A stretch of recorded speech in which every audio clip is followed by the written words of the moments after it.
Menjalani ujian praktik akad saat masih SMA, sepasang kekasih ini berakhir ke pelaminan. Cerita sepasang kekasih itu pertama kali terungkap pada akun TikTok @dintitai pada Minggu 30 Mei 2021. Dalam video itu, terlihat sepasang kekasih itu mempraktikkan akad nikah di suatu kelas sekolah.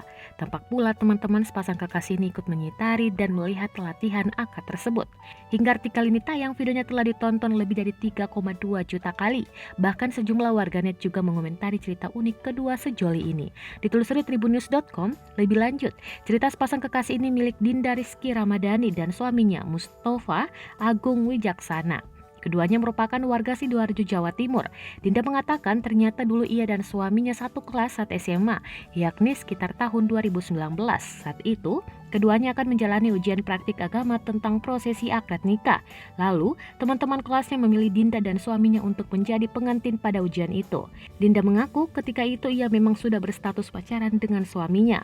Video itu diambil saat latihan sebelum benar-benar dipraktikkan di depan gurunya. Wanita berdomisili di Sidoarjo ini menceritakan ia sempat putus dengan suaminya itu setelah lulus SMA. Namun akhirnya keduanya kembali menjalin hubungan. Diketahui keduanya baru saja melangsungkan akad nikah yakni hari Jumat 28 Mei 2021 lalu di usia 20 tahun. Ketika mereka menikah, teman-teman sekelasnya waktu SMA banyak yang tidak menyangka.